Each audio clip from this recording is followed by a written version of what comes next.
The glass cage stood in the center of the room like a warning. Children cried when they saw it. Adults took pictures, but always from a distance. The soldiers guarding it kept their fingers near the triggers of their rifles. Inside the cage, she sat massive, still, silent. The world called her the monster. She had no real name. Her skin was dark and scaly like stone. Her arms were thick, with long claws at the end. Her legs bent backward like a beast. Her teeth sharp like a predator's.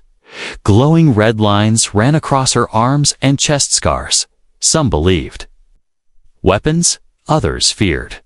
No one wanted to know more.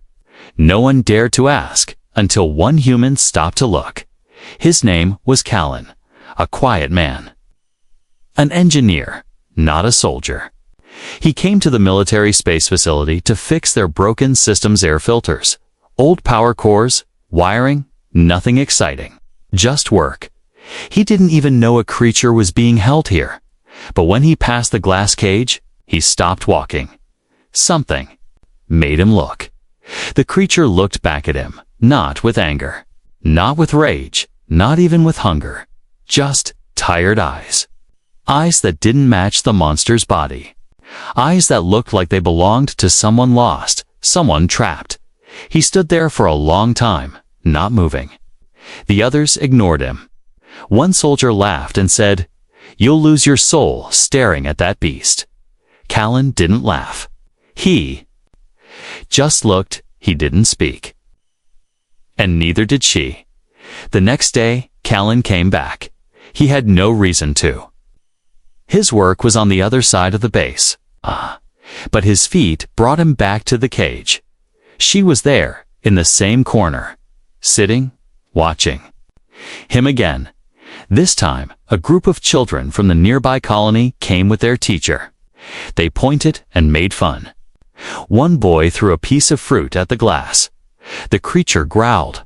The crowd screamed. Some laughed. Guards stepped closer, ready to fire. But she didn't move from her corner. Callan watched it all. And something burned inside him. He returned that night. The room was quiet. Only 2 guards were posted, and they were half asleep. Callan slipped inside, pretending to inspect the wall panels. No one cared what an engineer did after hours. He stood in front of the cage. She opened her eyes again. Then shockingly she stood. Slowly, she walked toward the glass. Not fast, not threatening. Her eyes glowed in the dark, but not red with rage. More like soft amber light. Callan's heart pounded, but he didn't run. She came close to the glass. Close enough that he could see the details in her face: rough skin, damaged jaw, deep marks. But those same tired human-like eyes. And then she opened her mouth. Her voice was broken, cracked, almost painful to hear. One word came out: help. Froze. It was the first time anyone had heard her speak. He looked around. No one was watching. The guards were gone, likely asleep. He whispered, "What did you say?" She leaned closer. Her clawed hand touched the glass. "Help," she repeated. Her voice was female. Soft, beneath the rough tone. Not a monster's roar. Not a beast's cry. A prisoner's plea. Callan whispered again, "What's your name?" No answer. She looked down like she didn't know, or had forgotten. He looked into her eyes and said, "You're not a monster, are you?" She didn't reply, but her hand stayed against the glass. Callan slowly lifted his own hand and pressed it against the same spot from the other side. Their hands didn't touch.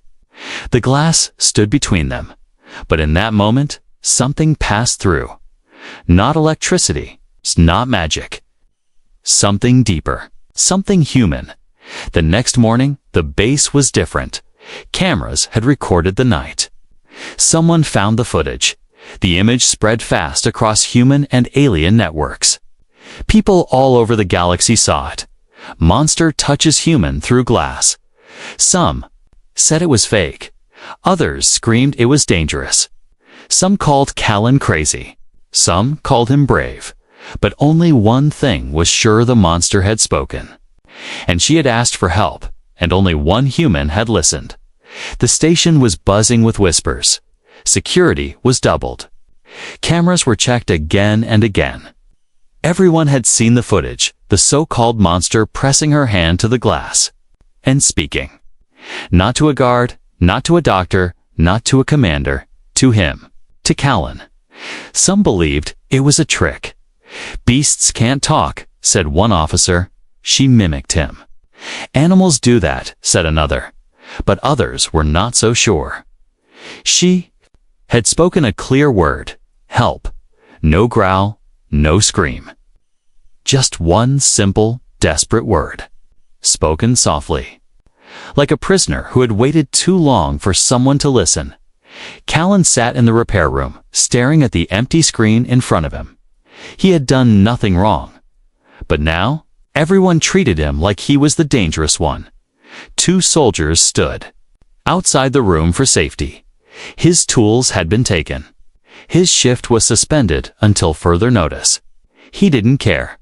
All he could think about were her eyes, not her claws, not her sharp teeth, not the rough, scarred body she carried. Just her eyes, tired, broken.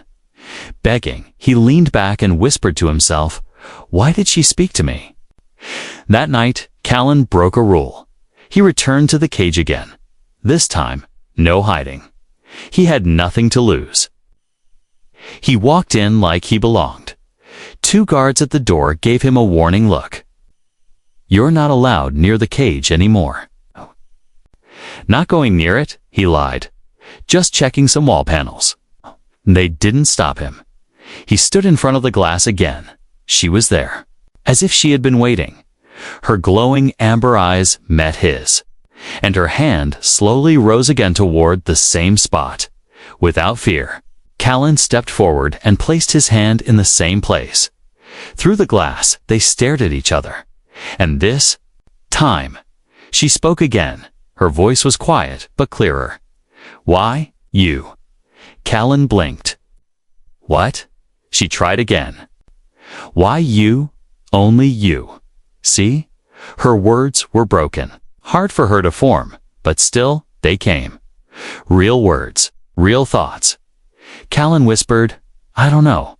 Maybe, because I looked." She tilted her head slightly. Others, fear. Callan nodded slowly. "I don't." Suddenly, her claws moved to her chest. She drew a symbol on the glass with her fingers' slow, careful lines. A circle, with 2 lines crossing through it. "What does that mean?" Callan asked. She tapped it once. "Me?" Callan understood. "It's your name? Your symbol?" She nodded, then looked away. "Name. Gone," she whispered. "Erased." "Who erased?" "It them." Her voice held pain. Not physical pain, but the pain of memory. Of losing something once precious. Callan returned the next day with something in his hand. A small book. It was an old children's book from Earth, with simple drawings and simple words. It had no weapons, no blood, no war. Just a story about kindness, about being different. He placed it gently near the observation panel. Guards stared, but said nothing. She came forward, slowly, and stared at it. Callan pointed. "I want to teach you, if you want." She looked at the book, then back at him. A long pause. Then a single nod. Over the next days, a strange, secret friendship began. Callan returned every day. Sometimes during lunch, sometimes at night. He brought paper. He drew shapes. He pointed to his mouth, then said words. She copied them. Water, food, peace, pain, safe friend. She repeated them, struggled, then smiled, a real, soft smile. Her sharp teeth didn't scare Callan anymore. That smile was the first sign of something truly hidden beneath the monster. But one day, everything changed. A high-ranking officer arrived. He watched the recordings. He saw the communication, and he was angry. "This is a creature of war," he shouted in a meeting. "Not a pet, not a student." Callan was ordered to stay away. The alien, now labeled Subject D-47, was to be moved to a high-security lab off-world. "She's learning," Callan argued. "She's not dangerous. She's a weapon," the officer snapped, "and you're too blind to see it." But Callan had seen more than the officer ever would. That night, he returned one last time. The room was empty. The guards had stepped out. Inside the glass cage, she was curled up, eyes closed. But when he whispered, "I'm here," she looked up instantly. Callan pressed his hand to the glass again. Tears welled in her eyes. "Leave," she said, her voice shaking. Callan shook his head. "They want to take you." She nodded. "I know." Then she said something that shocked him. "You? Name me?" He blinked. "Me? Name you?" She nodded again. A single tear fell. He thought for a moment, then smiled softly. "How about Varen?" Her eyes lit up. She said it back, slowly. Varen. A name, a start, a bond, a reason to fight for her. The next morning, soldiers surrounded the glass cage. Heavy boots echoed across the metal floor. Long electric rods were brought in. Cameras were turned off. Orders had come from above. Move the creature. By force if needed. Callan wasn't allowed near the chamber anymore. But through a vent screen, he watched everything. Varen sat calmly inside the cage. Her eyes were closed, her legs folded under her massive body. She didn't fight, didn't speak. A young soldier stepped forward and hit the glass with the rod. "Wake up, monster." She slowly opened her eyes and looked at him. "Move," he shouted. She didn't. He activated the rod. It sparked loudly. Electricity filled the air. He pressed the rod against the glass. And even though it didn't touch her, she flinched. A small sound escaped her. Throat, not a roar. Not anger, pain. The soldier laughed. "Ha! Not so tough, huh?" Varen turned away like a broken statue. And then her massive arms wrapped around her legs. Her head lowered on, she cried. Callan's heart cracked. He had seen creatures scream. He had seen injured people cry. But this was different. Varen didn't wail or shout. Her body shook silently. Her claws dug into her own arms, not to attack but to hold herself together. Tears slipped down her face. Real tears. She was alone in that cage, and the world saw her only as a monster. But Callan, he saw something else. He couldn't stay silent. He ran, he pushed open the meeting room door. The officers looked up from their files. Callan stood there, eyes wild, voice shaking. "You have to stop. You're hurting her. She's not a her." "She's an it," snapped the chief officer. "She has a name," Callan shouted. "Varen, she speaks. She learns. She feels." The room went quiet. Then laughter. One man said, "You're emotionally compromised." Another added, "We'll have you removed for disobeying orders." But Callan wasn't scared anymore. He looked them all in the eyes and said, "If you won't treat her like a person, then I will." He walked out, fired, labeled as unstable. He didn't care. That night, Callan found a way back into the chamber. He had stolen an old maintenance pass before leaving. The cage room was empty now, quiet. Cold. Varen was sitting in the corner, not moving, not looking up. Her eyes were swollen, her body marked by small burns. She didn't even react when he entered. He stepped close to the glass and whispered, "I'm sorry. I wasn't there." Her eyes slowly turned to him. She whispered, "You, not come." They stopped me, he said. They think you're just a weapon. She touched the glass with her claw. Callan pressed his hand against the same spot.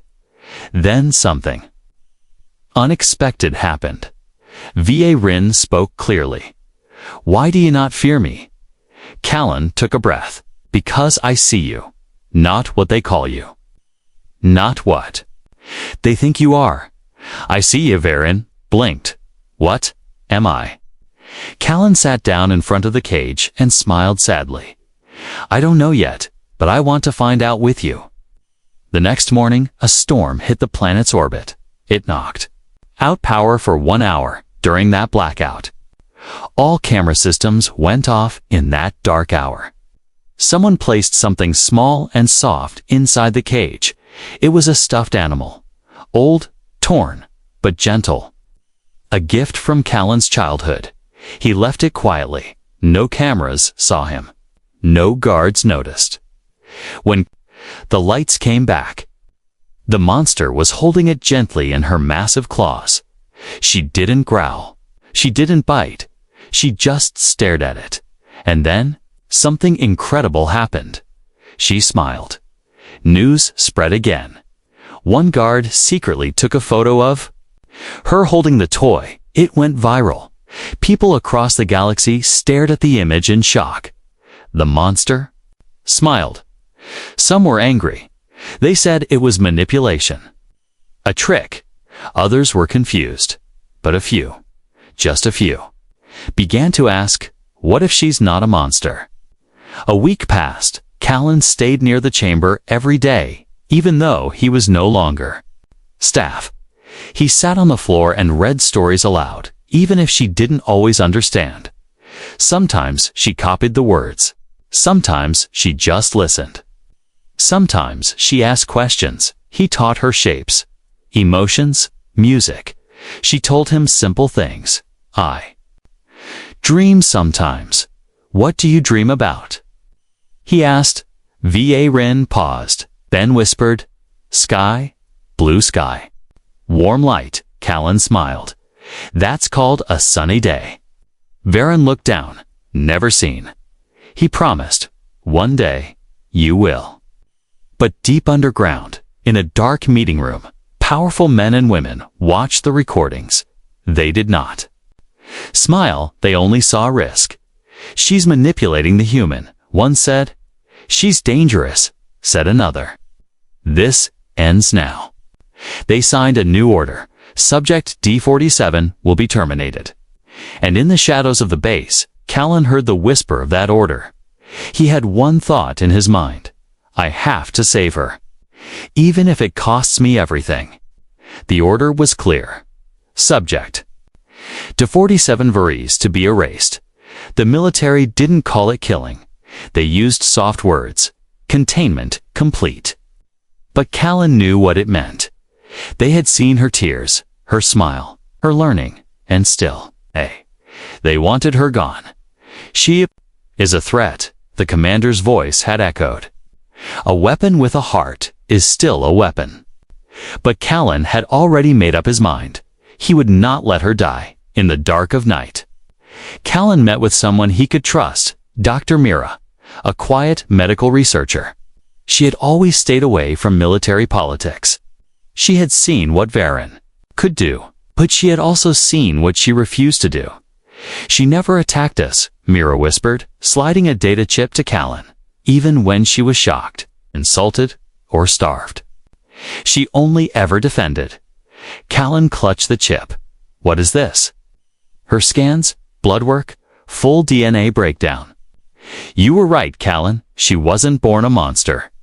He stared at her, confused. She was made one. Dr. Mira explained everything via Rin's species, once beautiful and peaceful, had been genetically twisted during a war. Her body was changed, strength increased, bones hardened, voice damaged. Her people were turned into living weapons. The monster wasn't real. It was forced on her. She has memories, Mira said, of being someone else. She had a name before this. She had a family. Then why doesn't she remember it? Callan asked. She was tortured. conditioned. The pain broke her mind. Callan's hands shook. And now they want to kill her, just because she survived it.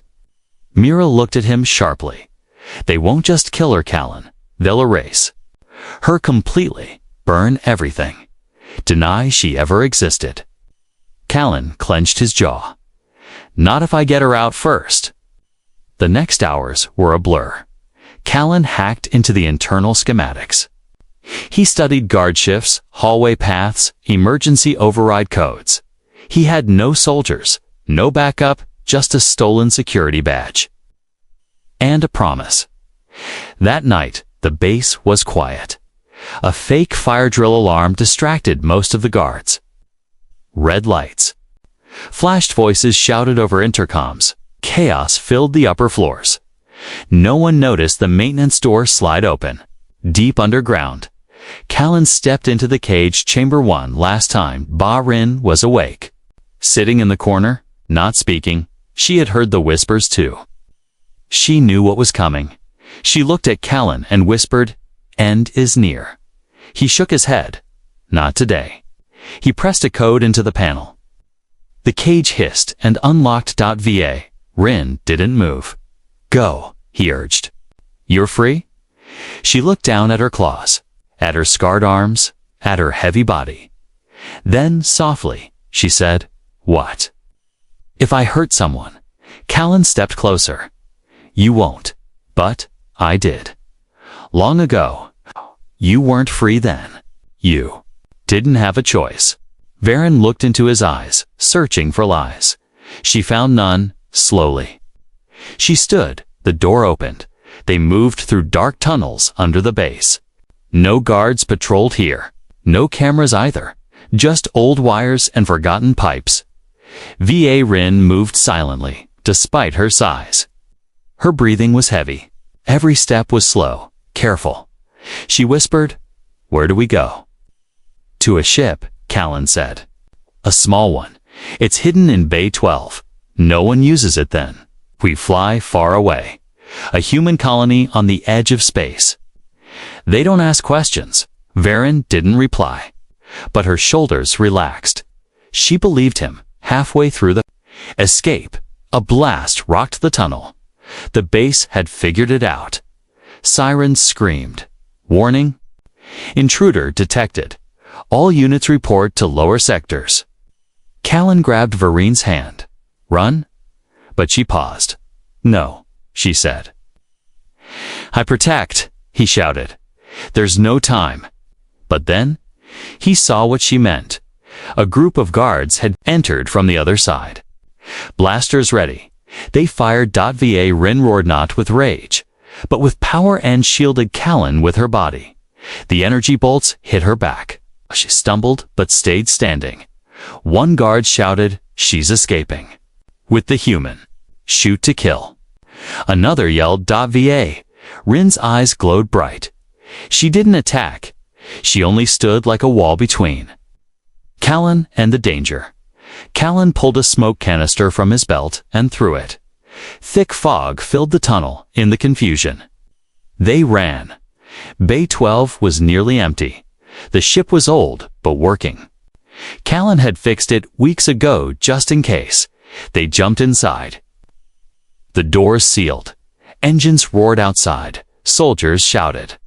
Shots fired at the hull.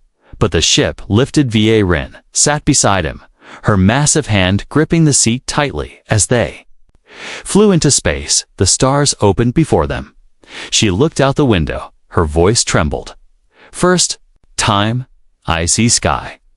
Callan smiled, tears in his eyes. "It's just the beginning," she whispered. "Thank you for my name." But back on the base, the officers watched them vanish into the stars. One of them muttered, "They'll never survive. She's a weapon. He's a fool." But in that moment, far away in the dark, a weapon smiled, and the fool. He had just saved a life the universe had thrown away. The stars outside the small ship looked peaceful, but Callan knew that peace would not last long. They were being hunted. The stolen craft had limited fuel. No weapons, No stealth systems. Just enough to get away for now. VA Rin sat beside him. In silence, her huge hands gripped the seat tightly. Her breathing was heavy but calm. She had taken 3 shots to the back during their escape, and didn't complain once. Callan glanced at her. "Are you okay?" She didn't answer right away. Then, "I feel light." He blinked. "What do you mean? No walls? No pain? No cage?" "I forgot this feeling." Callan gave a small smile. "That's called freedom." They landed on a small moon 3 hours later. It wasn't much, just a fueling outpost hidden in a rocky canyon. Abandoned long ago, Callan had visited it once while repairing satellite beacons. He remembered the access codes. No one else would think to look here. They hid the ship under a ledge and powered everything down. "No signals," Callan said. "No tracking. We stay quiet." Varen explored slowly, carefully. Her heavy feet echoed on the metal floors. The outpost was dark and dusty, but it had clean air, working lights, and enough food packs for a few days. It felt like a home, even if it was only temporary. That night, Callan sat by an old heating panel, staring at the quiet fire inside it. VA Rin sat across from him. He handed her a water bottle. She accepted it gently, like she was afraid she'd break it. He asked, "Do you remember anything else?" She closed her eyes. "Flashes," she whispered. A voice, soft, female. "Maybe. Mother, I don't know. I remember music and wind and dancing lights. Stars." He asked. She nodded. "Do you think your family's still out there?" Callan asked. VA Rin looked down at her claws. "If they saw me now, would they still know me?" Callan didn't answer right away. Then softly, "I think they would. Because I know you, and I'm not even part of your world." Varen looked up. There was something new in her eyes. Hope. The next morning, Callan woke to a distant sound. Engines, low and rumbling. He ran outside and looked up. 3 black ships hovered above the canyon. "They found us." The military had tracked the fuel trail from the stolen ship. Their orders were clear. Bring back the human for questioning. Destroy the creature. Inside the canyon, Callan and Varen had only seconds. "They'll bomb the whole place," Callan said, grabbing his bag. "We have to move." Varen didn't move. She stood in the center of the outpost, her eyes on the sky. Callan yelled, "We can't fight them." "I know," she said, "but I can slow them." He stepped in front of her. "No, I'm not leaving you again." She looked at him, calm and firm. "Then stay. I protect." Callan shook his head. "No, we protect each other." They ran together. Laser blasts rained down on the canyon. The rocks exploded. Metal burned. The small outpost was reduced to fire and ash. But through the smoke, 2 shadows ran, one large, one small. VA Rin used her body to block falling debris. Her thick skin burned, but she kept going. She didn't scream. She didn't stop. They reached a hidden tunnel under the rocks. Callan's backup plan. Inside was another escape pod. Crude, old, but functional. They climbed in just before the roof collapsed. The pod launched upward, hidden by the smoke. From above, the military thought everything had burned. They didn't know 2 hearts had survived. The pod drifted 4 hours in space. VA Rin was badly hurt. Burn marks on her arms, cracks in her armor-like skin. Her eyes closed in pain. Callan sat beside her, wiping the wounds with soft cloth. She whispered, "Why do you do this?"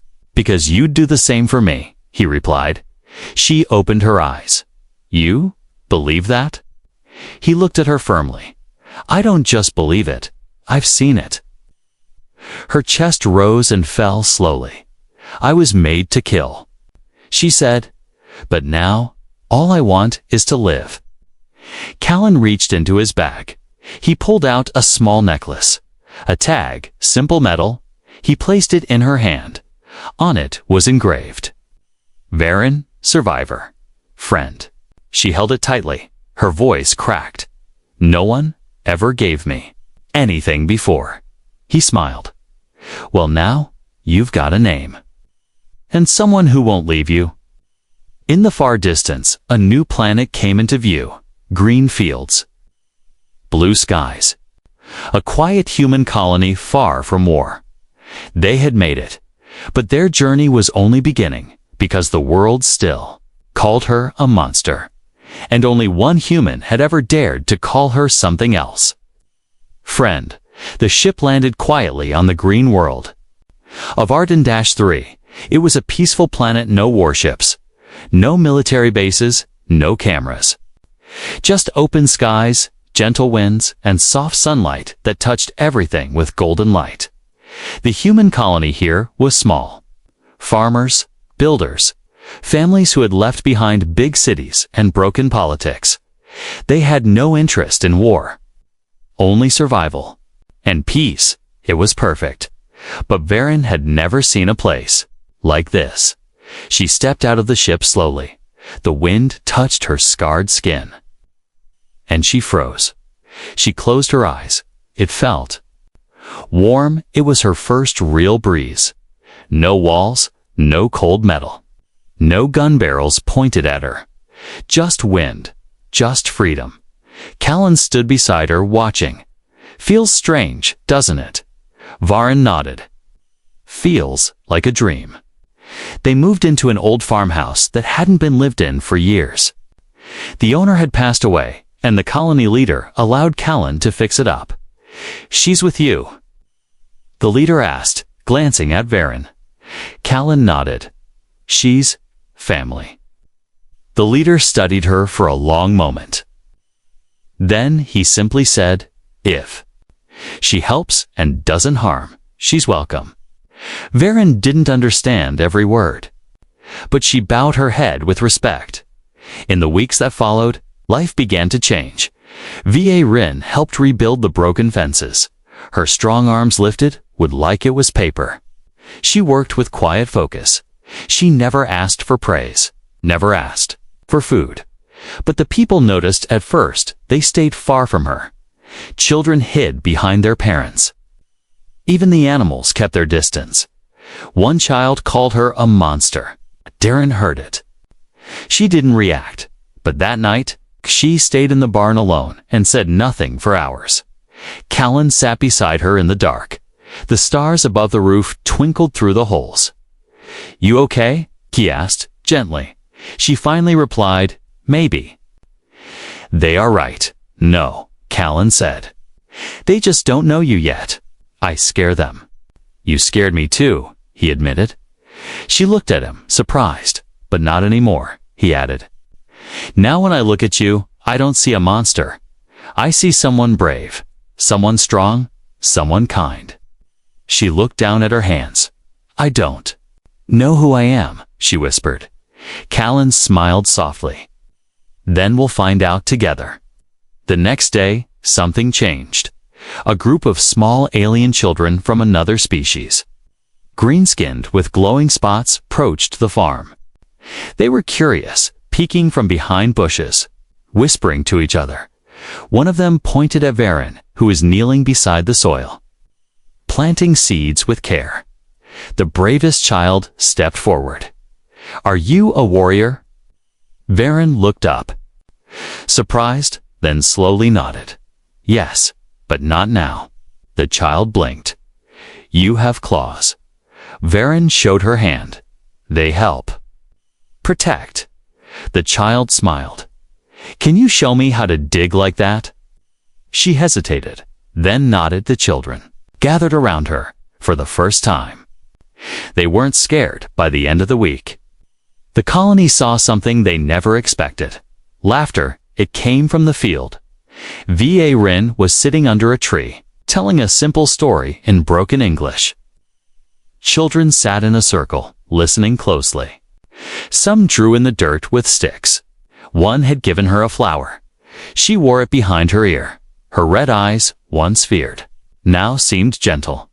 The monster had become a teacher.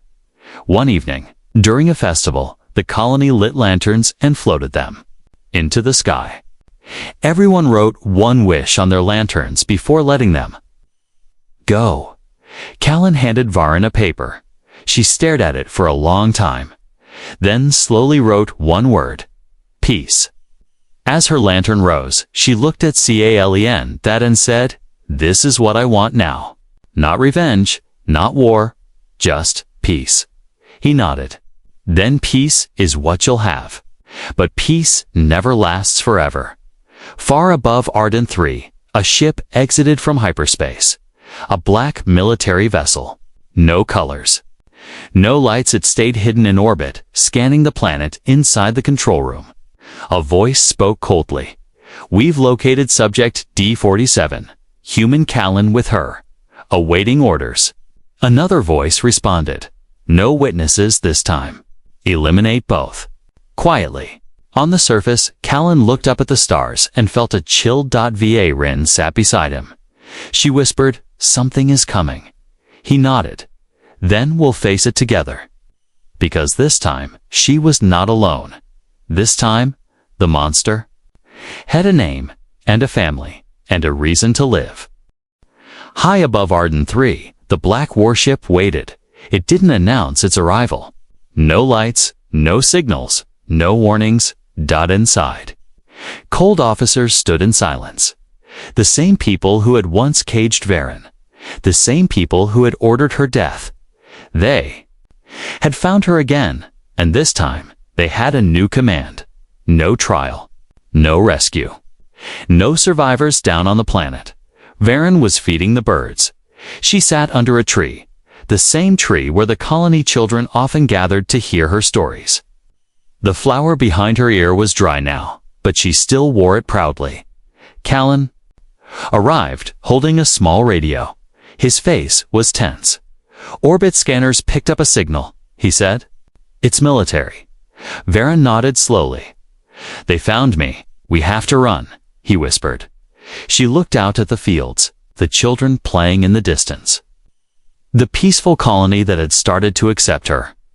"I don't want to run anymore," she said softly. Callan crouched beside her. "Then what do we do?" Varen looked at him, calm and clear. "We show them. Am not what they say I am." That night, the warship sent down a stealth drone. Silent, fast.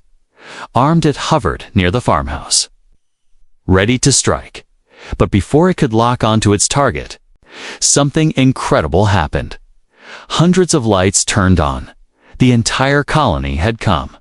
Farmers, builders, mothers, fathers, children. They all stood together around the house, holding up lamps and old mining torches. Some held tools. Others had nothing but their hands. And at the center of them all stood Varen. She didn't growl, didn't show her claws. She just stood tall, her arms folded gently, wearing the name tag Callan gave her. Varen, survivor. Friend, the drone recorded everything and sent it to the warship. Inside the control room, the officers watched in silence. "She's not attacking," one said. "She's surrounded by civilians," another added. A long pause. Then the admiral spoke coldly. "They've been manipulated. Proceed with the mission." The drone prepared to fire a precision shot. But something strange happened again. A small alien child stepped forward from the crowd and hugged Varen's leg. Then another child joined, and another. Soon, she was surrounded by tiny arms and soft voices. "Don't hurt her," one child cried. "She's our friend. She plants trees," another shouted. "She fixed our roof. She tells funny stories." Callan stepped in front of her, holding out his hands. "She protected me when your soldiers fired," he said into the sky. "She had every reason to kill me and didn't." "That's not a monster." The crowd shouted together. "She's not a monster." The drone systems hesitated. Its artificial intelligence scanned the scene again. Target unclear. Command uncertain.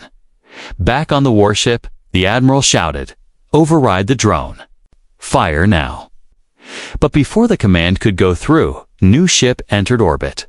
Big, silver, covered in blue lights. The communication officer shouted, "Unknown signature non-human." The screen lit up with a transmission. An alien face appeared. Tall, regal, with markings down her cheek. Her voice was calm, but full of power. "I am High Matriarch Lyra of the Veral Empire. You are pointing weapons at one of our lost daughters. That will not be forgiven." The officers froze. "What?" Lyra continued. "We detected her life signal days ago. We have watched your actions. You turned our people into beasts. And this?" One survived. The camera zoomed in on Varen, standing in the middle of the human colony, children still holding onto her legs. Lyra spoke softly now. "We gave her the name Varen, the name of a warrior who brings peace on the planet." The silver ship descended slowly. No weapons, just lights and wind. Everyone watched as the ramp lowered. Matriarch Lyra stepped out, flanked by guards, and walked through the crowd straight to Varen. She stood in front of her, their eyes locking. Then Lyra knelt and whispered something. In her native tongue, Va Rin trembled, then fell to her knees. Tears streamed down her face. Lyra placed a soft hand on her shoulder. "You were never a monster," she said. "You were lost, but now you are found." The black warship silently left orbit. It had no power now, because the world had seen the truth. Because one human chose to care. Because one colony chose to protect. Because one girl chose to live. Weeks later, news spread across the stars. The monster was a mother's daughter, not a weapon. Varen stayed on Arden 3, where she planted trees, built homes, and taught children how to be brave and kind. She visited Lyra's people often but never forgot where she healed, and Callan. He stood by her side. Every day, not because he had to, but because he dared to believe in someone the world had already thrown away.